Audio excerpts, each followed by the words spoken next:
What up, guys? Welcome to the Solbrick Show, where we are building a Lego city.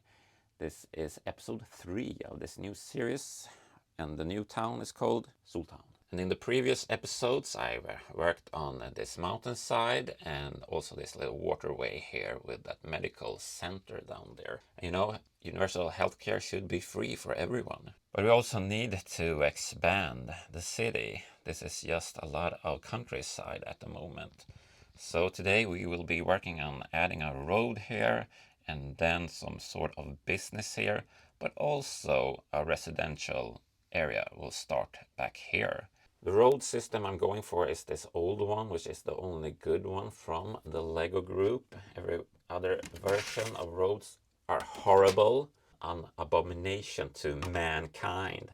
So that will go in there, but you can see that it is open here on the side. So I'm going to cover that up with a stone wall, and then I need to fix a ramp or something to go up to the parking lot over there. And I'm going to tile this also in this black and white checkered pattern that I always have for my cities. So that's going in there, and then here's where the new buildings will be. So I have to replace this little base plate that we have over here. Hopefully this will be fast and easy to build. Yeah, that totally worked, and here is the ramp that we will place in here. It would be nice with a vending machine over here. Cool, man. It's the Coca-Cola, because even in places where they don't have fresh drinking water, there's always Coca-Cola. And oh yeah, placed in those nice trees over here. The hat tree, look at that, that's actually hats.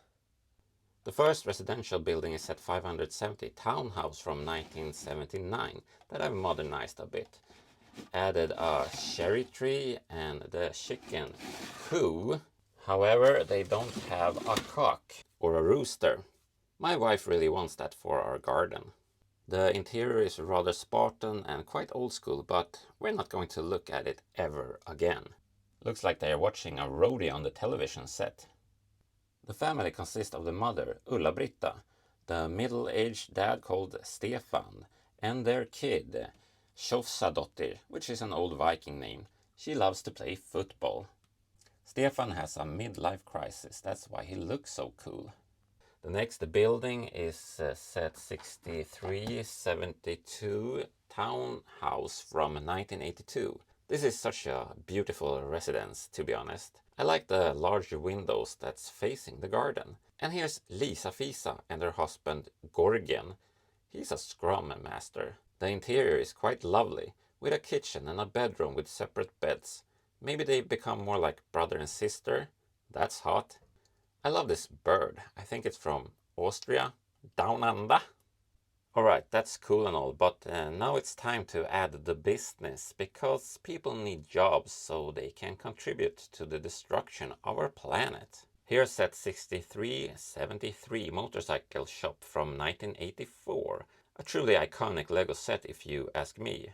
Yeah, and if you want to, you can ask me stuff in the comments. There's something with this building's design that just feels real to me. It looks like something that could have been built in the 70s here in Scandinavia. The interior is pretty much in its original form, but I've changed it to a Vespa in here. Oh, but we're not done for this video. I'm not really getting any ad revenue at the moment because the channel has been idle for so long. So if you want to support the channel with the money thingy, you can do so via the thanks button. I will buy more Lego, don't you worry. First of all, we need to replace this worker with this cool rock and roll chick.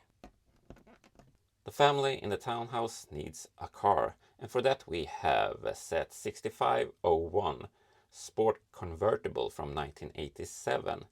Simple and cute, and most importantly, it fits the whole family. Alright, let's have an overhead view of the progress. And as a progressive person, I do like what this have become, not gonna lie.